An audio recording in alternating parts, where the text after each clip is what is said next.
Banyan Constructions collapses. Let's have a look. Hello everyone, Florian Heise here, and welcome to another episode of HeiseSays. I have my stein of coffee in hand, and I thought we'd have a look at this article from the ABC because it's discussing the collapse of Banyan Constructions, a builder in Canberra that has gone into liquidation. Now, if you've been following the channel, you remember we received data from the ABS recently on building approvals. Now, you can see on the chart to the left side of the screen, which is dwelling units approved, and you have the seasonally adjusted line there, which is the light grey one, and look at it just plunge right down from over 15,500 approvals to about 13,000, 35% decrease.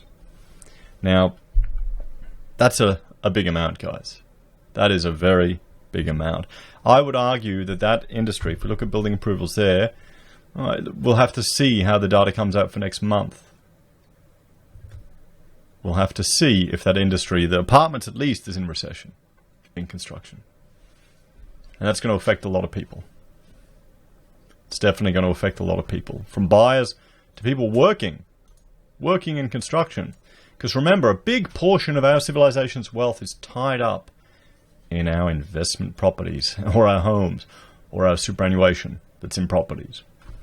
So let's have a look, guys. Before we go through this article, we'll have a look at their website. So this is the news update. Our team has started to lay the carpet at the Banksy.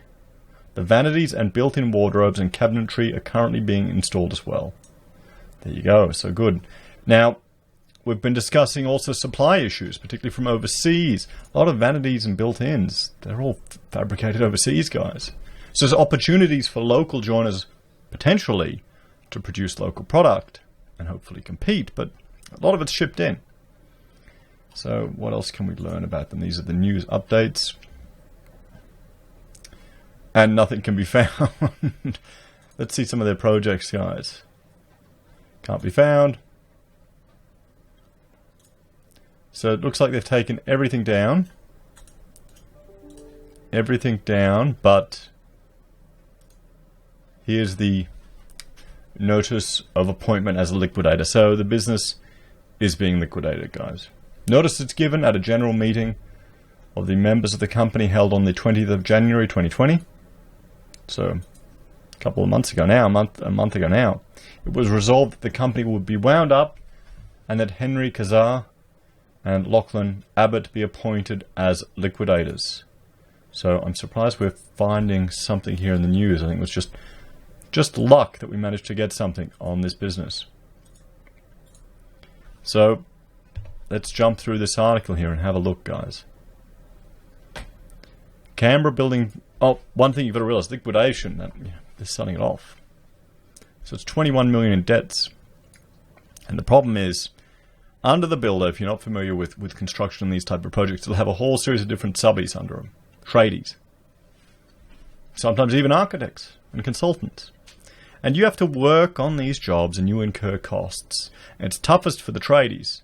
I mean, look at this picture here. This is a render, of course, but, you know, you've got them incurring all the costs of all the windows put into out of their money. They have to maybe even have to borrow money from the bank to finance that. And if they don't get paid, they can put them under. I know there was one job coming up from the Gold Coast, and it was a kind of like a DFO type of thing, direct factory outlet. Almost got finished, never, it's now covered in graffiti. But I remember there, at the entries, there was some beautiful damper on there, which is a polycarbonate cellular little product, sheeting that you put up, so you can get these light coming through and create this great effect. It's quite light, it's very strong. And what had happened is the subby never got paid. So, that's one example of, put it all up there. You can't take it back once it's installed. You can try, but technically, that's been handed over to the developer or to the client that's building the building. Just because the builder owes you the money, you can't come and take it off. Of course, that sometimes happens.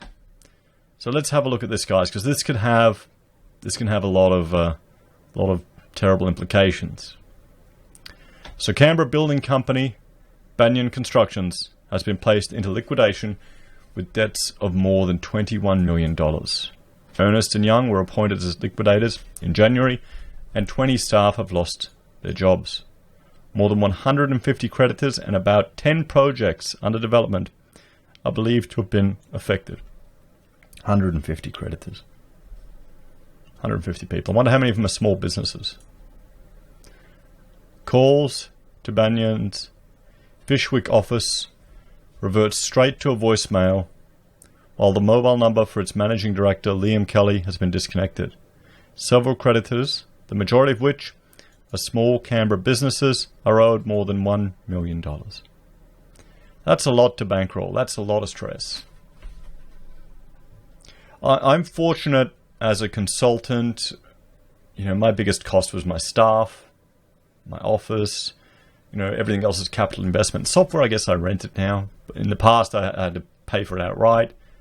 It was like 40 grand investment. But some of these guys are throwing a lot of money to do these projects. And the scary thing is, if it's a competitive market and people are going in tight, and then you go in tight for a little bit of profit, maybe just enough to keep the boys going, maybe just enough to keep them working, to keep your team together, then you get burned $1 million.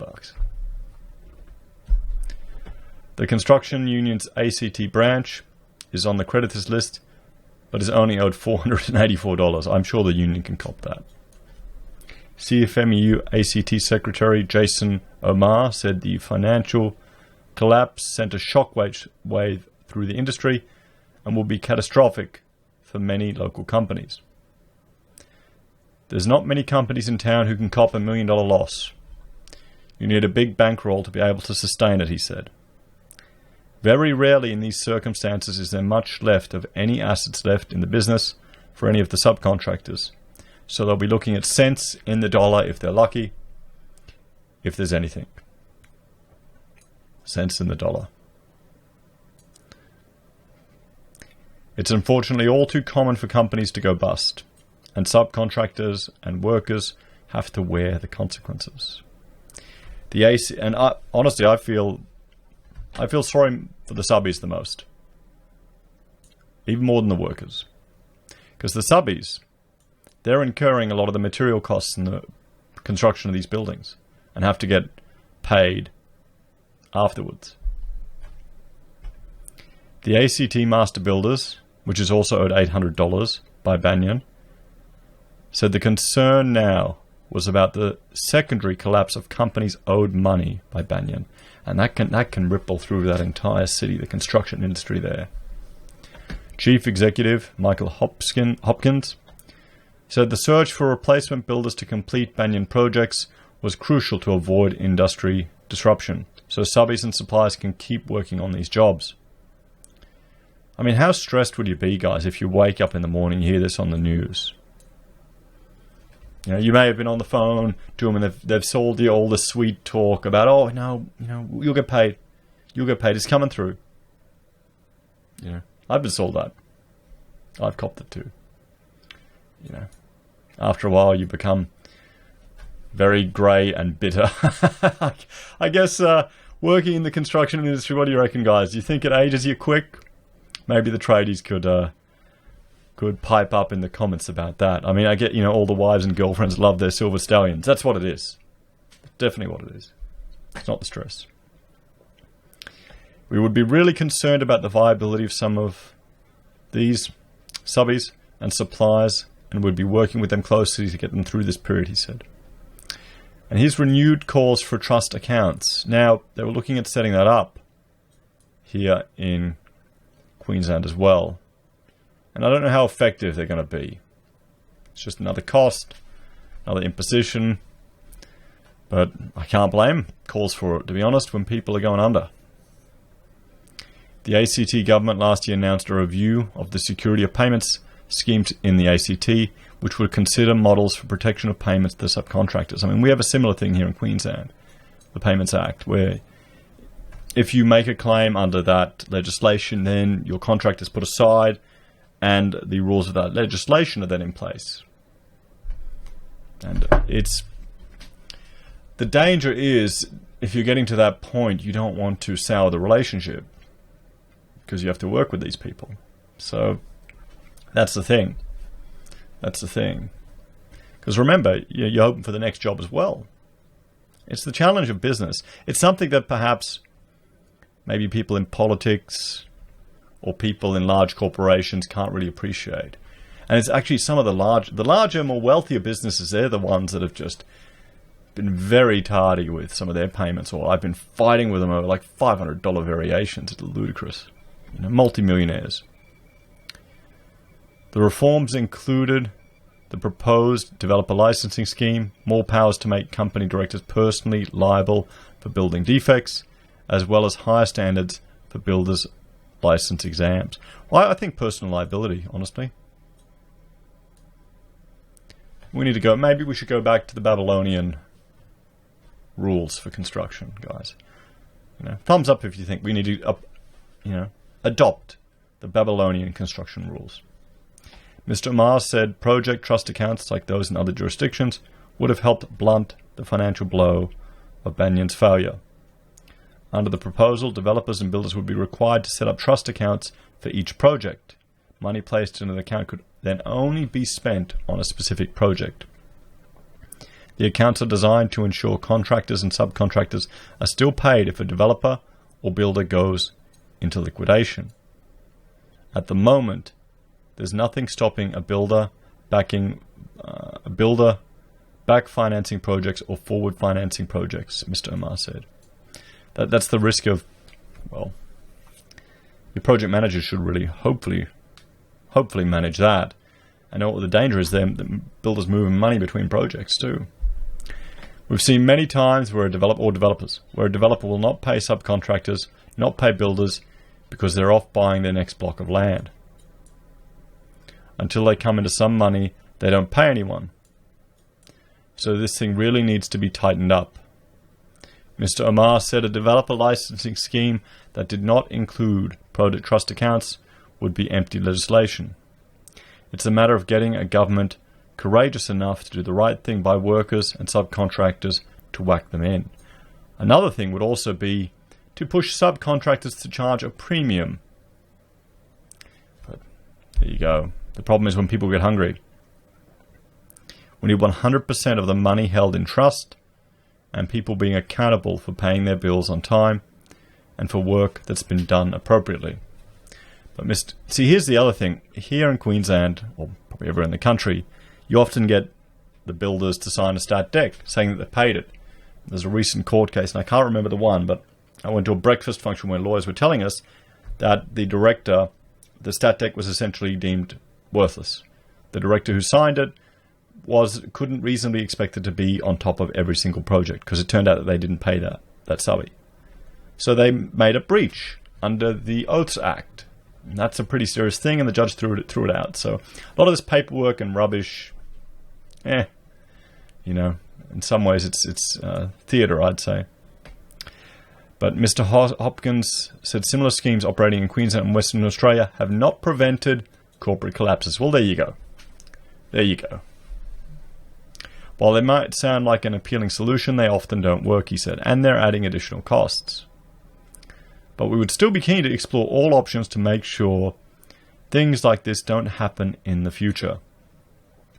We need to look beyond just project bank accounts and trust accounts and find other solutions to help this problem.